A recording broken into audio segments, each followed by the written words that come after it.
Hello, my name is Mpinane. I'm a very good friend of your favorite sister-in-law, and today we're going to be doing a really cool, exciting, quirky get-to-know-her tag. I'm going to be asking her all those questions that you've always wanted to know, but maybe you didn't want to put it on the timeline or you didn't know her like that. Well, I do, and she's going to be telling us anything and everything I ask her. Hi guys, welcome back to my channel. So we took off on a bad foot. I realized that I didn't introduce myself, and there are a couple of things that you guys probably don't know about me, but today's show is about getting to know me. So welcome to my get to know me tag. Hi guys, so I'm so excited to get to know you. Thank you. I'm going to ask you all the questions that people want to ask you, but maybe Bafila shy. Okay. So what is your full name? Like before marriage or after marriage? Married girls. Give me before and then you can say ne. Whatever. Okay, so my names as per my ID is Judith Tebello Kutwane. And then But it works out well because like I'm Judy for short, and then Judge Judy, and then like I'm like law, so Judge Judy, so it works out. okay, Judith Judge, works out. okay, Judge Judy. And you're married? So Yes. what's your... So my new surname is Tebello Mutwane. Nice to meet you, Tebello Mutwane. Ooh, married girl. Okay, so what does your name actually mean? Tebello means expectation. The story is, you know, back then we weren't sure whether someone would be having a boy or a girl. So obviously, as the first grandchild of the firstborn child, Yeah. my grandfather was anticipating or expecting that I'd be a boy. Oh. Then when I was born a girl, they were like, okay, our expectation is that she will grow up to be a phenomenal woman. And look at you now. Okay. And then what's the one thing that you've never revealed about yourself to your parents? Sip some wine.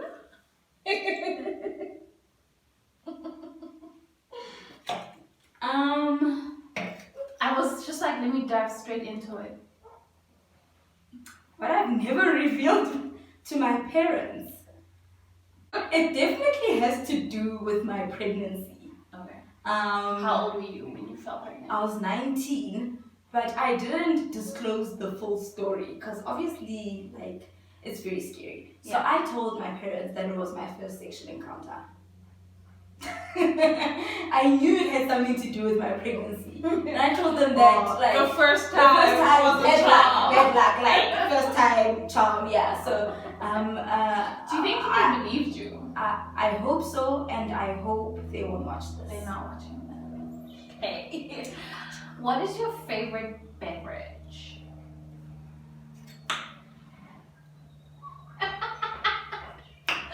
We're drinking wines.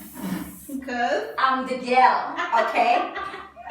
Okay. So my favorite beverage is definitely like alcoholic or non-alcoholic. I mean, Non-alcoholic, I am a big tea lover. I specifically love anything that has to do with like ginger, lemon, infusion, and I love cranberry tea as well. I'm a big tea lover, but on a daily basis, I'd say I make sure that I have a cup of green tea. Okay. Alcoholic beverage is wine and champagne. Yeah. Girls with the bubble. Okay, so as we know, as you did not neglect to let us know, you're married. Where did you meet your husband? My husband, and I can't get used to saying husband, okay? We met on LinkedIn, and in as much as people love saying that, I've seen like tweets of people saying LinkedIn is not LinkedIn is not Tinder. it's not Tinder or it's not Facebook. My husband and I met on LinkedIn. It is what it is. Okay, did you DM him? DM, LinkedIn. I How don't does it know. work? What It's is it? like, Like it's an inbox. direct So how inbox it happened message? was that, okay, we obviously had to then do like an investigation to find out who got who first. So from our trail, there's an email that says Karabo Mutani wants to connect with you. Yeah. So he was the first one to connect with He me. was like, But then obviously we didn't speak for like from the moment it said it wants to connect with you was like 8 months before he actually spoke to me. Oh. Then like on LinkedIn it pops up like you gotta endorse people. So obviously looking at his profile, it said legal, whatever. Then it gives you a list of preset endorsements. So legal writing, I ticked it and I ticked it. You didn't even know. I didn't know him. I was like, endorse. I was like, oh, this guy almost popped up, endorse, and I did that. Were you trying to get his attention? It came up randomly, and it happened so often that I knew that if it says Mpinane is into journalism and it says endorse her for writing skills, I was going to endorse you because your profile says you're in journalism. Okay. So I endorsed him, and then 2 days later he sends, because the LinkedIn inbox back then was your email. So 2 days later he sends me an email, hi there, why are you endorsing strangers? Ooh. And I'm like, still with no curiosity whatsoever. Really? I respond and I'm like, oh, sorry about that. I must have seen that you're a lawyer, so we're in the same field. And you didn't think he was flirting? No, not at all. In hindsight, now you know like, why you... Yeah. He says he wasn't. He says he was very interested to see that this girl that doesn't know him has endorsed him for like all these skills. How do you know? And I'm like, no, I must have looked at your bio, seen that you're in the legal industry, and I endorsed you. And you endorsed your black And brother. he's like, okay, strange. And then he's like, okay, so how's about we go for a drink so you can get to know the stranger you've endorsed? And I made a joke about how I don't go out with strangers. I mean, it wasn't a joke. I was like, I don't go out with strangers. And he's like, no, we can meet somewhere in public.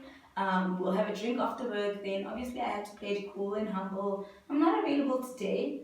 Then at around 2 o'clock, I was like, you know what? Because the job was hectic. I'm like, at around 2 o'clock, I was like, so I'll see you later for that drink. And the rest is history.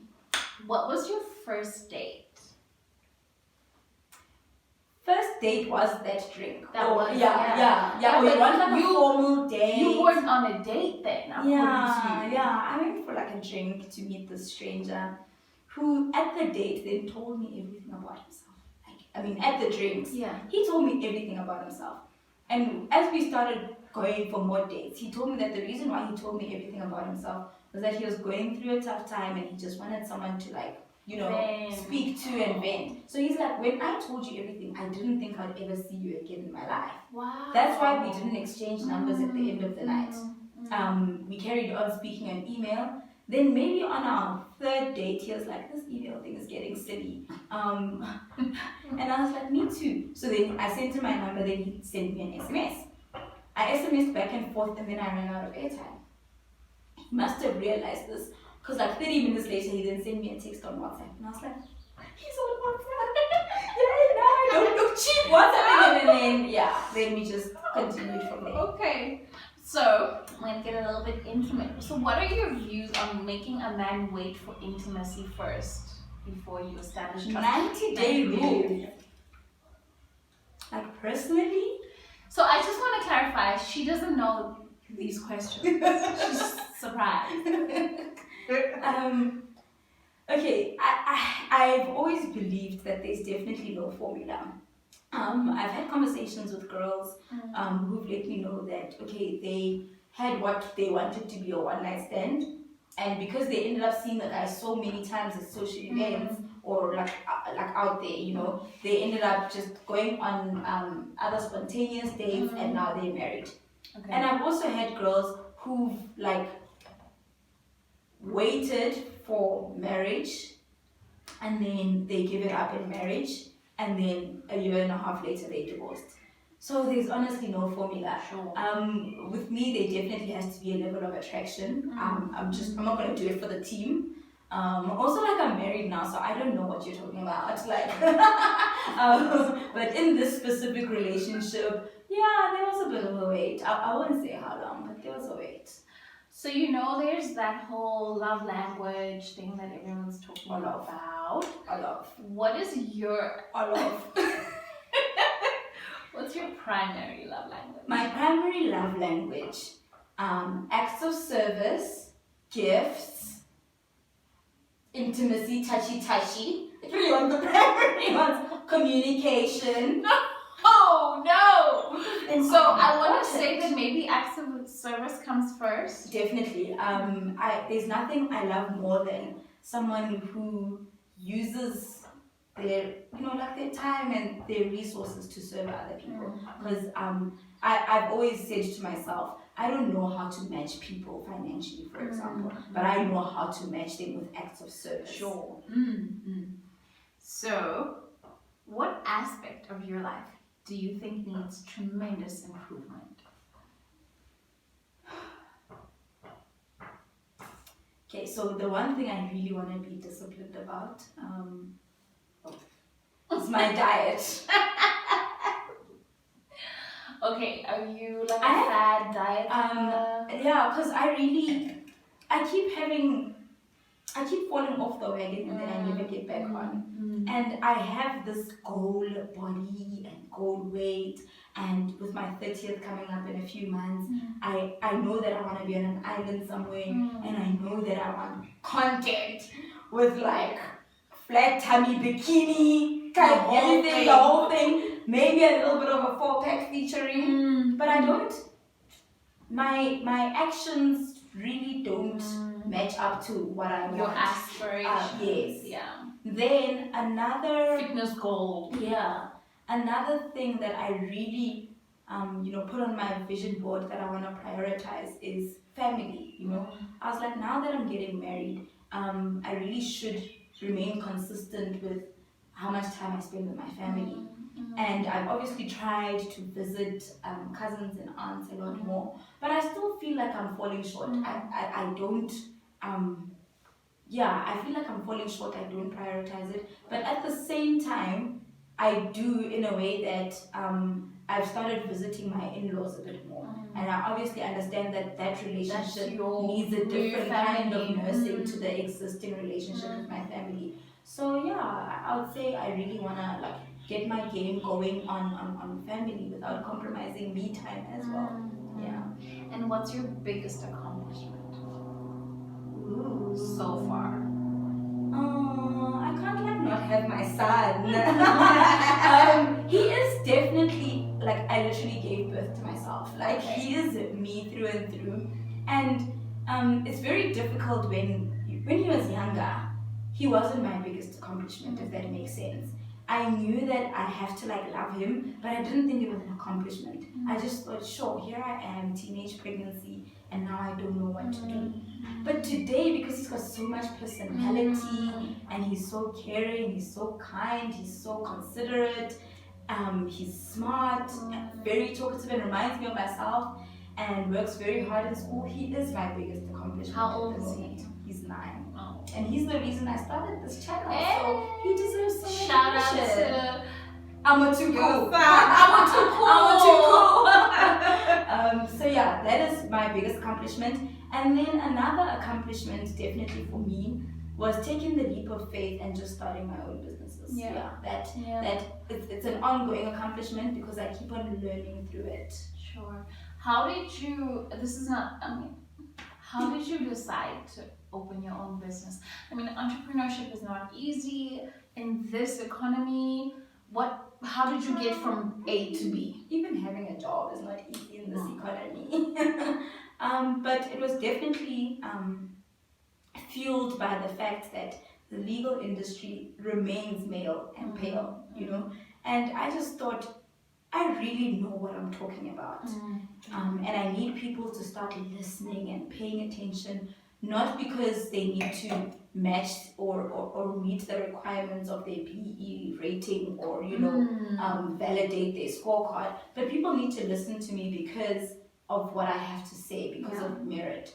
So starting my own business was fueled by the fact that we need more Black females in the legal industry, starting their own thing, committing, seeing it through, going through the hurdles and the challenge. I mean, there are challenges that exist, but at least now my challenges don't exist within me just accompanying my male and pale, counterparts to a meeting because they need representation or some color for a specific meeting.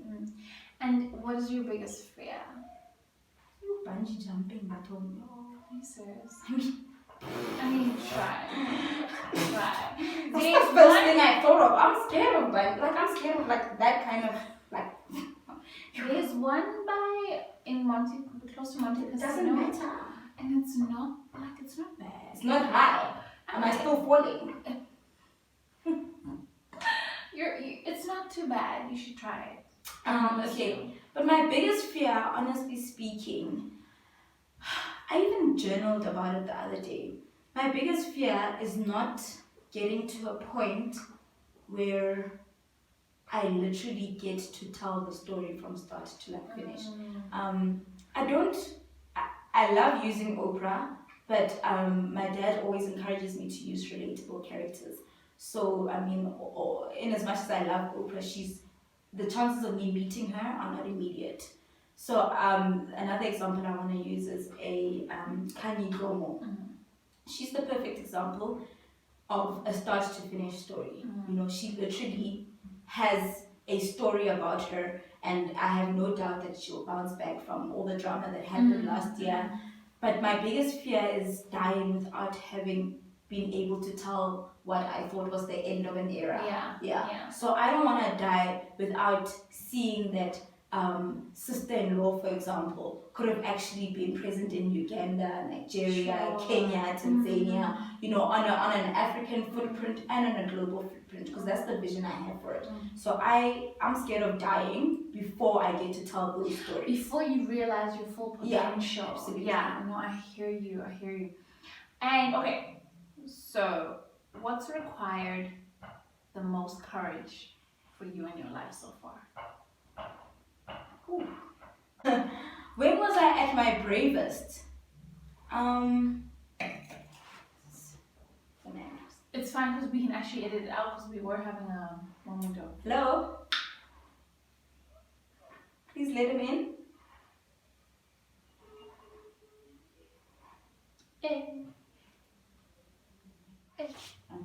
What is required the most courage for you in your life?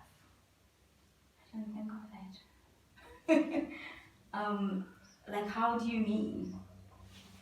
You know, when you say, for example, stepping into your purpose, I want to say that I would assume that leaving your job, leaving corporate required courage. Yes! And there's so many people that think about it. Obviously the biggest thing.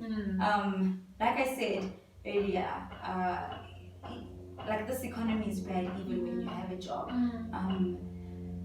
But that took a lot of courage. I came to realize very, very, very late in my 20s that part of my qualification, like law, is meant to serve.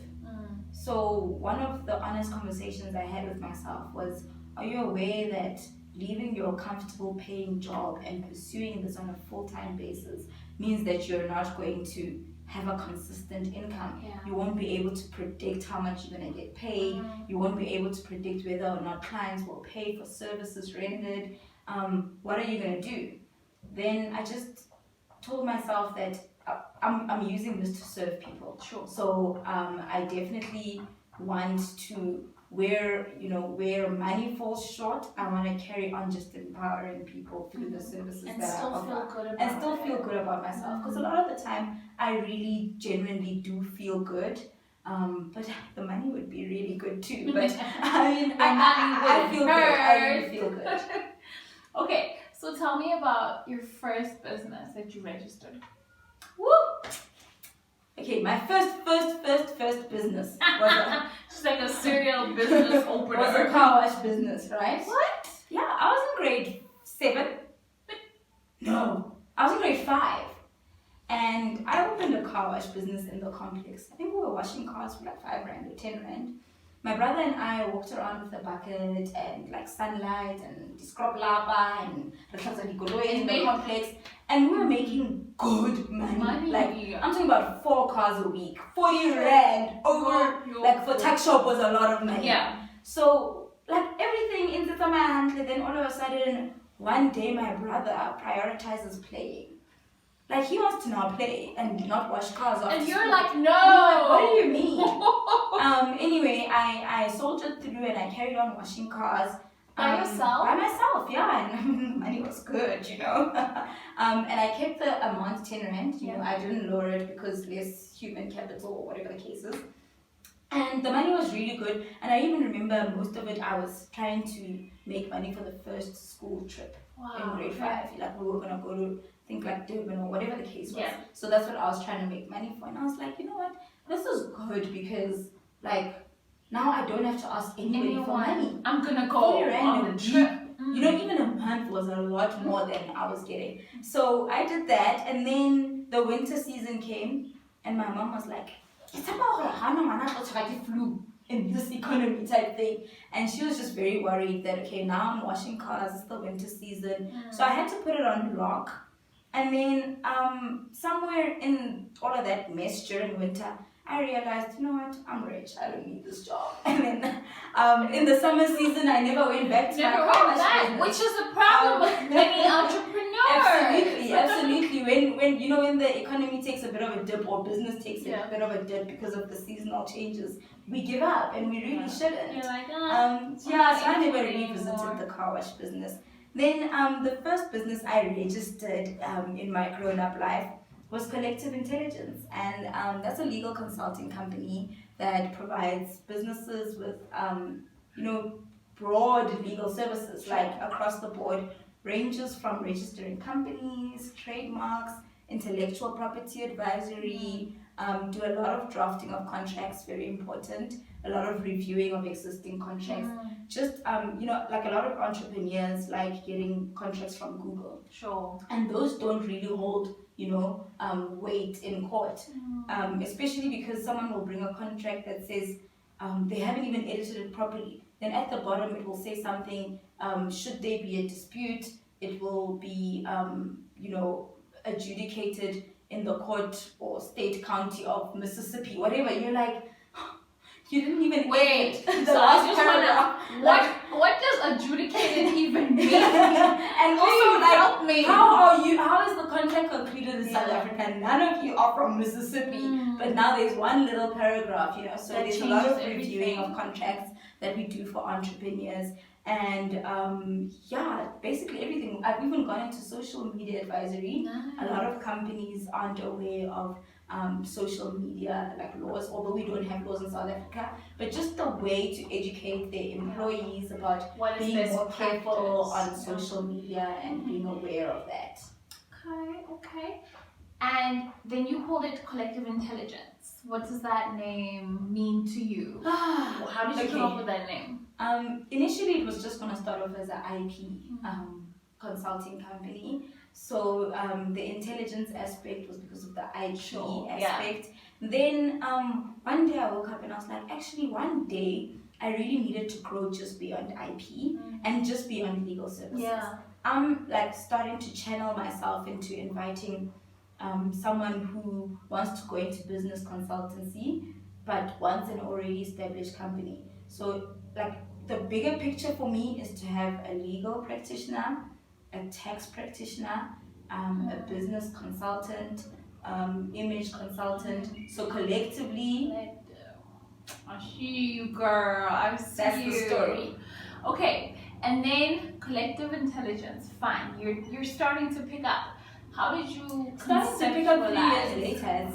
So sorry, It's not like it's like a blank moment in between. That is the way it is. The nature you of really business, believe that you're gonna start off and everything's gonna be hunky dory, and then you learn that a business really takes off after its 5th year. So with Collective Intelligence, when did you make your first million? You don't know my life. Maybe I feel like I do. But when did you make your first? Like, when did you first make profit? Because I know you had a lot of overhead costs. Yeah, it was you had an office. Yeah, I had an office. It was actually very. So Collective Intelligence lied to me about what it is to go into business. Before starting it, I had heard all these challenges that no, starting a business is very difficult. You're not going to make a profit for the first year or 2 years. So I went in not expecting to make any money at all. Then within the first 6 months, I got a client on retainer and the money came rolling in. And I was like, they lied. Business is good. You were like, I'm doing fantastic. Then that was a 6-month retainer. After those 6 months, and that was like paying for everything, overhead, and for me to still live my life. Then after that 6 months retainer ended, I was like, all I need to do now is just get another retainer. How? And that's that didn't happen. And then I was like, okay, so maybe it's not happening now, but in 2 months' time, I'll just have another retainer. Then that didn't happen. Then in that landscape waiting for a retainer, I then made a decision, a mistake rather, that set me back 20K. Ooh. So it was a very difficult time. But you know what? That's the nature of entrepreneurship. Yeah. Trial and error. Absolutely. You're gonna make mistakes. Some of them more expensive. But than I others. definitely made my first profit within the first 3 months of starting the business. Nice. Yeah. And then let's talk about that mistake a little bit. How did you remedy that mistake, and what was your lesson? I went back to corporate. Because I was like, when am I going to finish off paying this debt? I did go back to corporate. Very, very sad time in my life. I don't want to lie.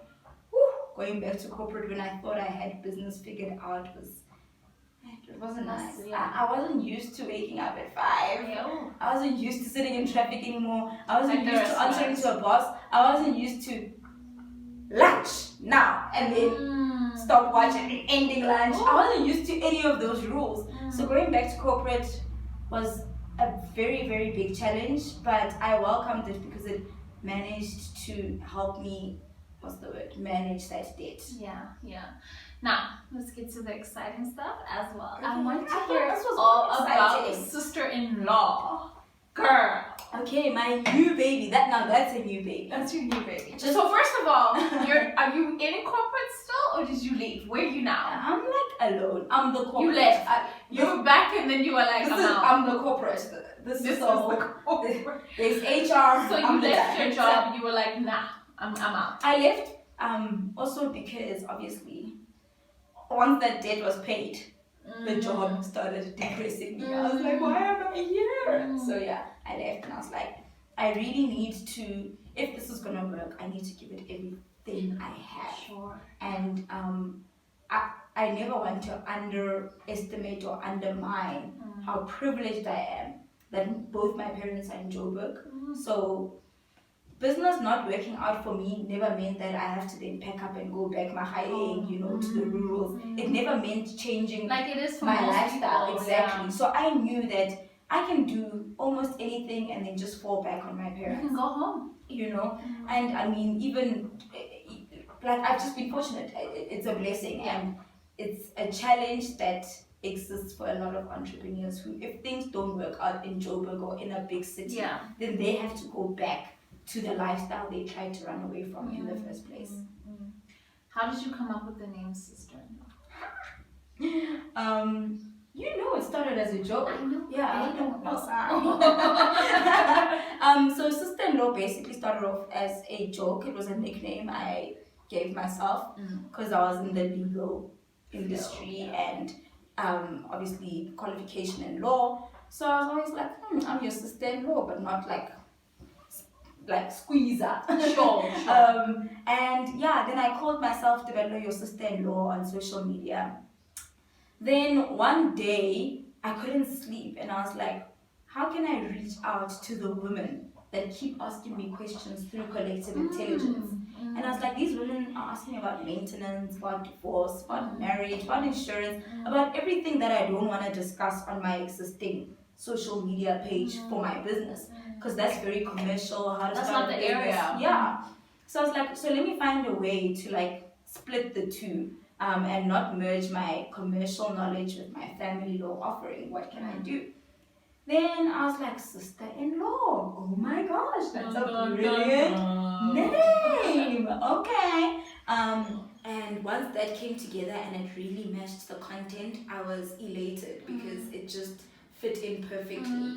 Another thing was that it really resonated with my offering and with what sister-in-law actually means. Yeah. When things work out with your in-laws, then there's a relationship of trust. And it just really resonated with the relationship of trust I was trying to create between myself and the women who need legal advice. And it's actually turned out to be more than just legal advice. Yeah.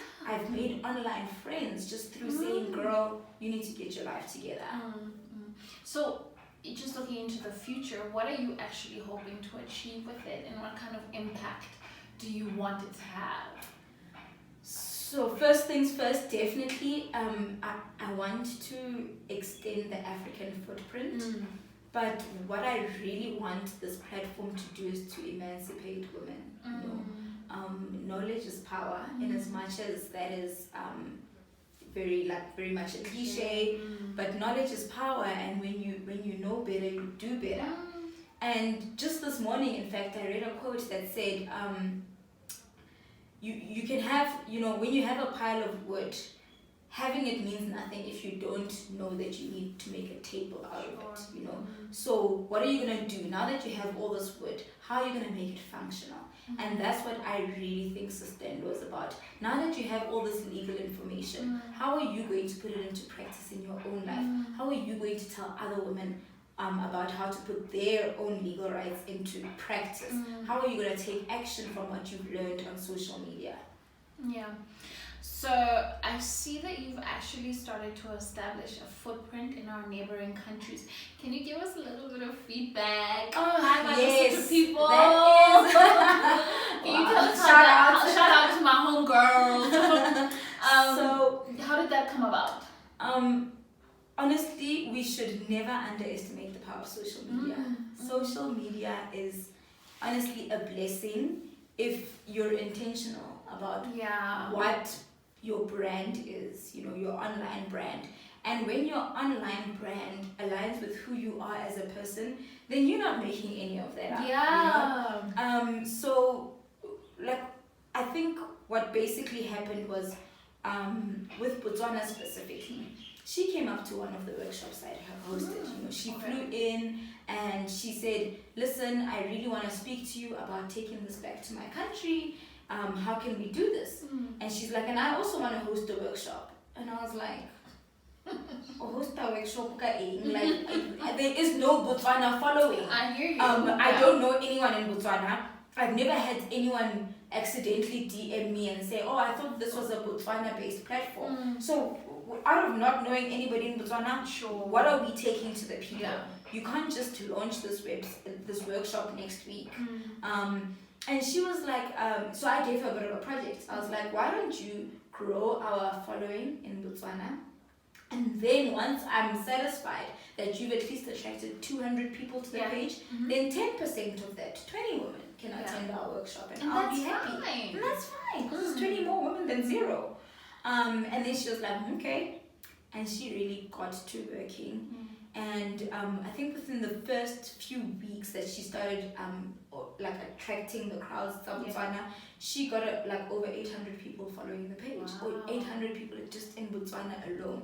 Like the page grew like exponentially from the project I had given her. I had said 200. She brought in just over 800. And I was like, we're ready for this. You were like, and she really hit the ground running. She got cracking.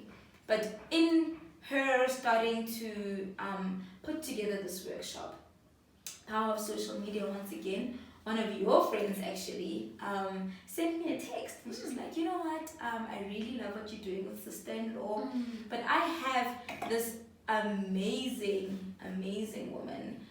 She's a human rights attorney, advocate in Lesotho, and you know, she's really involved with youth and women empowerment, and she really pushes women's rights, because the legal challenges that women are faced with are actually something very intimate to her own family. So this resonates, you know, like it's personal with her. It's not just about doing this. And you know, I was like, okay, now that I've heard it from someone else, what does Mongani Daba have to say about it? Like, she is the person who should be coming to me and saying, this is what I know about Sustainable, and this is what I'd like to contribute. So I let it slide, and a few weeks later, she texted me on herself. On Instagram. She sent me a message. She's like, hi Tebelo, I'm Dineo, and I've heard, like, I've been following your platform for quite some time.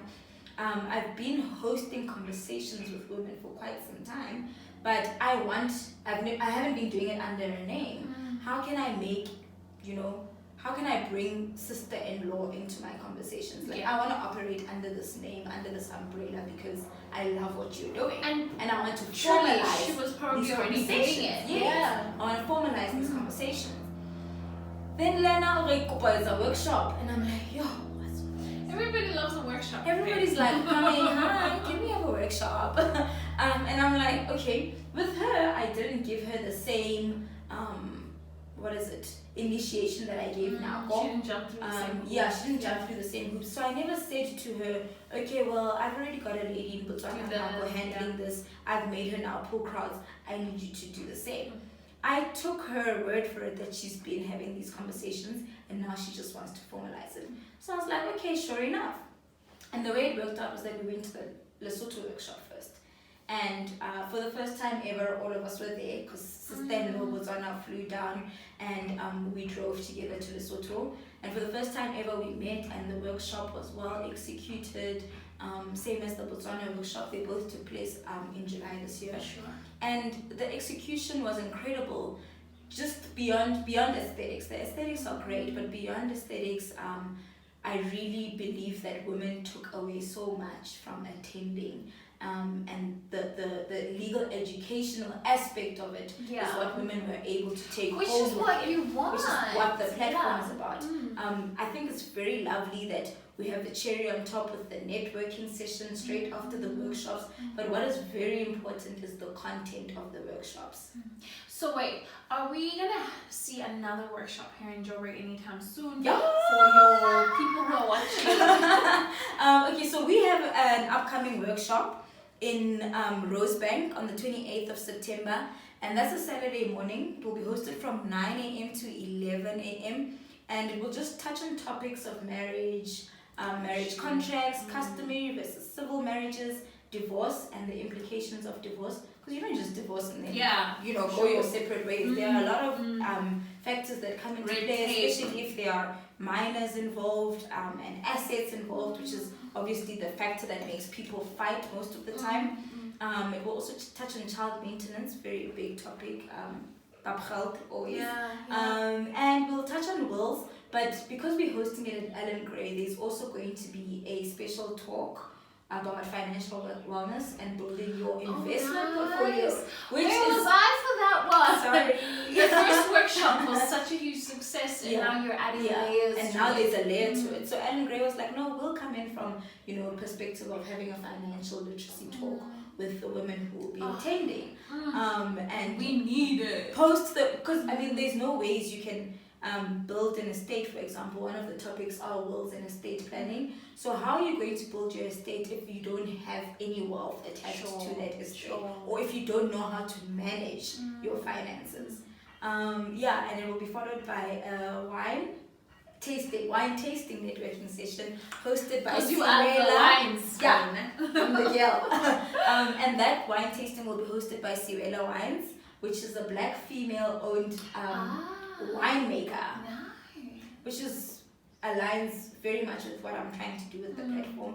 If you are a female-owned business, then collaborating with me is the best platform to get your name out there. Like, you have to get in touch with me. I only use female service providers.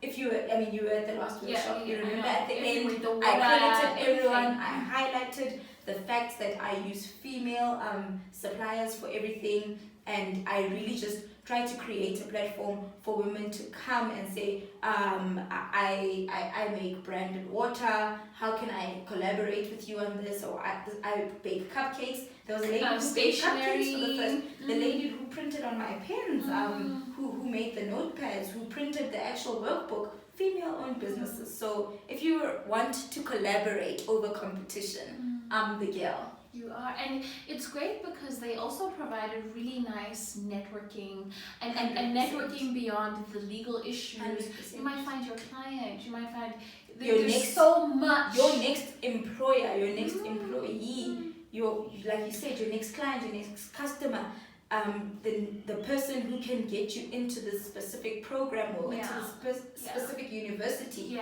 will be another woman attending that workshop. So beyond what you've learned that Mpinane and I both share child maintenance issues, you now know that she works at a state-owned entity that you've been trying to get into for years, you know? Yeah. And what was really like a pleasant surprise for me was the age. There were so many. Were you surprised by that? I was surprised because I really expected youngsters to attend. Yeah. Obviously, I'm only open to what I know on social media, and a lot of the women I interact with are, you know, younger. By younger, I mean below 35. Yeah. So getting to the workshop and seeing that 40, 50, 60-year-olds had invested in coming to the workshop and learning, and a 60-year-old sharing her experience that, listen, my husband died without a will 10 years ago. I don't know what's going on. You know, that really made it relatable. I met a phenomenal older woman at that workshop, and I'm still in contact with her today. She's actually just amazing. She's like acting like a mentor. Yeah. So yeah. It went way further than I thought it would. Absolutely. Yeah, and that's my work done. Yeah. So link below. For the Quickets, you can buy a ticket on Quickets. Yeah. I'm definitely going to put the purchase link in the description box below, so look out for that. How much? And you better be there. A ticket is 200 rand, and there's an angel investor. That's why it's cheaper than the last workshop. Because I was about to be like, wait. Why did I pay more? Yes. Thank you so much, Debella. I think it's really important for your followers to know what it is you stand for, get to know you, get to know like all the layers of you. I've known you for many years, so I'm privileged enough to know that there's this like quirky, funny side of you, but there's this also very passionate woman who's got like a real drive towards her goals. And there's so many things that you've done that I would have never been able to do. So not easy, but it must be done. But I want to end off with this question that's like a pressing issue that we're dealing with as women in South Africa right now. This issue of gender-based violence, just from a legal perspective, because I know there's obviously a personal perspective for all women, but from a legal perspective, what are your thoughts on how we can remedy, not just us women, because they're actually men too, how can we remedy the crisis that we're in? For sure. Earlier this year, I don't know if you're aware, but I did host a domestic violence dialogue. And in that dialogue, I remember my opening line to women was that I feel so bad that this dialogue only takes place after something bad happens. At the time that I hosted the dialogue, it was because of the video that went viral with Babes will do more. And the opening line was, we need to do better. We need to have these conversations beyond when they take place. How is it that we have Karabo Mokwena, we have Uyinene as a seasonal face of something that goes on every single day? We've seen the conversations on Twitter. What happens to other women who didn't have a large following or friends who are influential? What happens to those women who are going missing on a daily basis, but they don't even have, their friends don't have access to social media? Are their stories unheard? Are they irrelevant? No, they are not irrelevant. We just don't know their story, and it's unfortunate that that's the way things are. But the thing that I want to push the most is that there will be no justice cannot prevail, basically, if women don't see it through. It's very important, Mpinane. You need to step forth and say, Debello, I've been abused. Or I'm in an abusive relationship. I want to get out, but I fear for my life because this guy is high profile. I need to then say to you, we need to see this through. Come to me, ladies, personally. Come to me, and we will see this thing through beyond, beyond the social high profileness. I'm telling you now that if you are scared, that I've heard a woman say, this guy, I reported him, but all the police stations in Soweto are friends with him. Let's go report it in Pretoria. Let's ensure that matter gets into the courts. Because this thing of women dropping charges, feeling intimidated, men will always realize that I can rape a woman and get away with it because there's no punishment. The only high profile case we had was Bricks, but we Briggs is not the only guy. There are a lot of politicians. There are a lot of men with influence who keep getting away with this because they know they can. And who's giving them the power to know they can? Women who drop charges. Women who don't see it through to finish. We are also failing our friends. If you are privileged enough to have never been abused, never been raped, never been hit by a man, you are failing your friend by your intolerance. By saying, I told her to leave that man, now she won't leave him, so I'm just going to continue with my life. I'm tapping out. It's a national, it impacts every single woman, even if you have been in an abusive relationship or not. This is a national crisis. It's also an attack on another woman is an attack on you. You have to take it personally because, I mean, you've seen post Uyinene's tragic death. Everyone is saying, am I next? You are very well You likely. might very well be next. You'd be next. So you have to take it seriously. You have to then revisit any friend who's told you about an abusive relationship and say, that man didn't pay for this. Let's get this matter into court. Revisit those issues because Kasisoto, as the law stands, you can go report a rape that happened 20 years ago.